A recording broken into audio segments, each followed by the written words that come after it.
To the Point with Michael Williams. As chief, his department worked the infamous case that led to the conviction of Dahlia DiPolito in a plot to try to kill her husband, and two of his officers were convicted recently in federal court on charges connected to the beating of a suspect. Good morning and welcome. Those are just a few of the high-profile cases for the Boynton Beach Police Department while Jeffrey Katz was chief for the past 4+ years. And he's joining me now before heading off to Virginia and his new job as chief of the Chesterfield County Police Department. Chief, thank you for coming in. Thank you very much. And thank you for your service to the community. We appreciate it. We'll get into some of the controversies. We'll also get into a lot of the highs you've had with the department and some of the proactive work you've been trying to do as chief and even long before that. But let's begin. Tell us about your new job. Place it geographically for us. Tell us a little bit about it and why you took it. Sure. Well, I guess I'll start with why I took it. I'm coming up on my 20th year of service with the city of Boynton Beach. Just shy when you made the announcement. Yes. And I'll be going on to lead the Chesterfield County Police Department in Chesterfield County, Virginia, which is just south of Richmond, Virginia. Okay. It's in the heart of Virginia. Beautiful area there. We'll serve a population of 340,000 people. So significantly larger than Boynton Beach. Yes, and it's a department of just over 700 people. So very excited about that. They came to you. Did you go knocking on their door? Why the enticement to go? You've been down here a long, long time, 20 years, and the last 4 as chief. What was the enticement to go? I've actually spent 45 years of my life in South Florida. I'm a native Floridian, and I guess I'm doing it backwards. But about 20 with Boynton. Right, yes. So you're doing it backwards. You grew up here, went into police work, but you've had sand in your shoes from the get-go. I sure have. And been running around barefoot outside for a long time. I know that's going to change. So why move on? Well, you know, I think I could probably wrap it up in 3 H's, which is heat, humidity, and hurricanes. A little tired of that. I really want a change of seasons. My wife is from Buffalo. She's used to a change of seasons, more extreme than what we'll see in Virginia. But Virginia is a real nice compromise, mild weather. I love American history. So much of our country's foundation occurred in the area that I'll be moving to.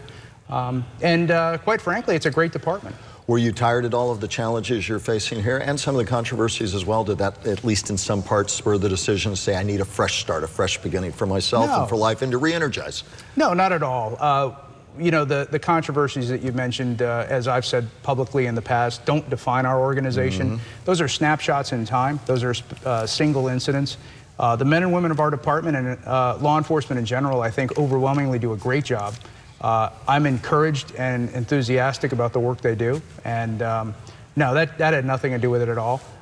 It was more for personal reasons. I wanted to be in the Mid-Atlantic states. Let's get the controversies out of the way in terms of discussion before we move on to what you see as challenges, not only for Boynton Beach, but really for policing in general in this country. Your announcement came, as one writer noted, just 4 days after a federal jury found one Boynton Beach police officer guilty of obstruction of justice for lying to FBI agents about a 2014 case. The week before, another federal jury, for those of you unaware, convicted one officer of deprivation of rights using a firearm during a crime of violence for the beating of an unarmed Lake Worth resident. 2 other officers in that case were acquitted. Talk about that. Talk about the case. I know you're limited to some extent because there are ongoing appeals, but that's the kind of case that for community leaves that black eye, leaves a lot of people questioning their relationship with the department. Well, you know, as I said when I made the announcement of the indictments, that incident does not define the Boynton Beach Police Department or law enforcement in general. That was a particular incident that I think merited further inquiry, and further inquiry was done. Participants in that particular case were given their due process and are continuing to exercise their due process. I think that case really underscores the reality that every criminal investigation that we undertake, every person that we arrest, have people that love them, family members that care for them, and the officers in our department are no different. And that reality exists independent of guilt or innocence. And you, as you are preparing to depart, had gone on record saying you wanted to hire an outside expert to review the actions of all officers involved in, above and beyond what's already gone on in the court of law. Is that something you'd still hope and like to see your successor do, and why? I think that's important because there are multiple ways of looking at the investigation. One is from the criminal aspect, which is being done or has been done, and the second is from the administrative aspect. So the idea of having outside oversight from an expert from the administrative or the employee rule book, if you will, I think is important, and I think it's valuable. And this has been a consistent part of your life in police work. Before you became chief, you were lieutenant in charge of the Professional Standards Division. Talk about the things you've tried to do in the community to create outreach, to do the things you can do internally and externally to create a bigger bond, a more trusting bond between those doing the work, wearing the uniform, and those in the community. Well, I think it's important now more than ever. I think, you know, we're a society that has a lot of very strong feelings, but we don't always have a lot of strong facts. So people have strong opinions about things, but we really need to develop underlying relationships so that when things come into question, we have a community of interest that's been established and a trusting relationship.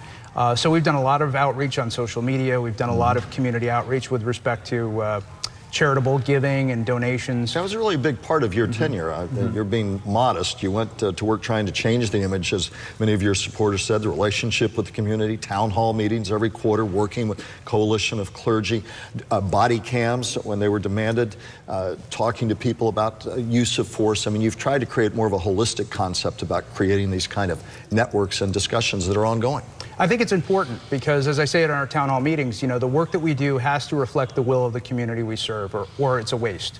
And a lot of the things that we've done, for example, body-worn cameras. We just did a review of our body-worn camera program, and in the 90 days prior to and the 90 days following, we've seen a 60% reduction in citizen complaints of our personnel. That's effective, and you could attribute to a variety of different reasons, but the fact is 60% a reduction in complaints is something that everybody can celebrate. You talked about challenges. Let's talk about challenges unique to Boynton Beach and in the context of biggest success in your mind and biggest disappointment that we all have, no matter what position we hold. So from a Boynton Beach perspective, then let's talk just about policing in general. But first, to the community you've served for so long. As far as the biggest success is concerned, I think we've been very successful in rebranding our organization, and I look forward to rebranding it how, for those who don't know? Well, just rebranding it in terms of developing those relationships with key stakeholders in the community, people that are connectors in the community who can reach out to other people. And I think we've done a really good job of reaching out to members of the public, especially those who are vulnerable or who haven't necessarily always had the most trusting relationship with the police. Biggest disappointment or unmet challenge as you leave for a new job? We've really checked every box that I've set out to check as a police chief, and that's very gratifying and rewarding. I think disappointment, I mean, anytime you see people that you've served with falling on hard times and being put in a position where they may end up getting incarcerated, that's obviously going to be a disappointment. The heroin crisis has hit Boynton Beach as it's hit so many other communities. There we can jump off to a problem that's not only local, but it's certainly a statewide and national problem. Talk about the struggle and the ongoing challenges cities face. First, let's begin with the heroin crisis, which is really nationwide. Sure. I mean, I think we're on track in the city of Boynton Beach to experience about 600 overdoses in a 12-month period this year. Which is really unprecedented. And in fact, I would say that it's more intrusive than even the crack epidemic when crack became very big. Where do we begin to find the answers? Many police agencies tell me that we're now living in a world where police agencies are your biggest face-on-face mental health care provider. This really has to be a community-wide effort. Where do we begin? When this started surfacing about 2 years ago, you know, I said that this was a public health crisis in the making, and it certainly has become that. So there's a supply side, and then there's a demand side. Law enforcement has a role in addressing the supply side, and we recently did. Just this last week, we arrested 16 individuals in a year-long investigation to disrupt the heroin overdose issue. So we're doing our part in terms of the supply side. But the demand side really requires effective addiction treatment, mental health counseling, and all of the things that really draw people to the substance. And a look, as some national investigations revealed, a look at how this stuff's being prescribed to begin with. It gets people hooked and helps create that cycle in this opioid crisis, which is outside of your purview, but it's part of a much bigger issue that's going to have to be looked at from every aspect of our society. Talk a little more, and we've already touched on it, but nationwide, this feeling in many communities that with African-American communities, other minority communities, there's not that bond of trust, in fact, of distrust, outright distrust between them and their police agencies. You've talked about some of the things you've done in Boynton Beach, but talk about the larger challenge as it exists in South Florida and beyond. Well, I think it's important for law enforcement professionals to reach out especially to communities where we haven't always enjoyed the greatest amount of trust. Have a dialogue, have an understanding, and engage in problem-solving partnerships. There is a segment of the community, in any community, whether it's internal in an organization or external in the society we serve, that wants to wrap themselves up in the problem. I've never been interested in working with people who are just interested in the problem. I'm interested in working with the people who want to come to the table with a solution and help address the issue. And too often we've seen the cases of terror that have struck communities around the nation. How do we move forward in this modern world where we're so connected without being completely paranoid, living our lives, but being sensitive to the threats that are out there? It's an enormous challenge, I know, for you all that you talk a lot about. I hear people talk to me about it all the time, about their worries for themselves, their kids, their futures. Sure. Law enforcement has changed significantly since I started it. Because the world has changed, and we work in a dynamic environment, so we need to be prepared for whatever changes. Terrorism is certainly one of those things. You know, when we do community events, we take steps now that we've never taken before, and steps that we don't publicly discuss because of the fact that we need to keep the safety of our residents and our community members foremost in what we do.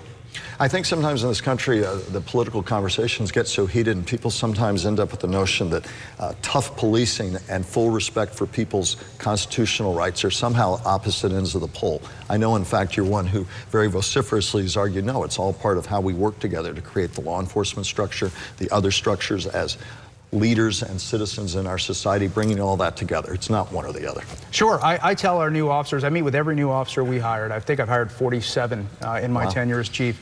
And I tell them, look, it takes just as much effort and energy to call someone a derogatory name as it does to call them sir or ma'am. Treat people with the dignity and respect that they deserve, because that's important. In our remaining time, thoughts you'd like to share, a message to the people of Boynton Beach and really South Florida and beyond. Final thoughts from you, both on where you've served for so long and now that you're going to get some sand out of the shoes and grab that winter coat, where you're headed now. I just want to say that how thankful I am and how appreciative I am for the opportunity to have served the citizens of Boynton Beach and in the larger South Florida community. For my partners in law enforcement and in the community, you know, I will certainly, leaving will be bittersweet. I suspect we'll see. We'll get you down here when you have one of those snowstorms. Not that you get many in Virginia. I suspect we'll still get them down here for some visits when the weather's particularly fierce in the middle of winter. But until then, we wish you all the best. You depart for your new assignment?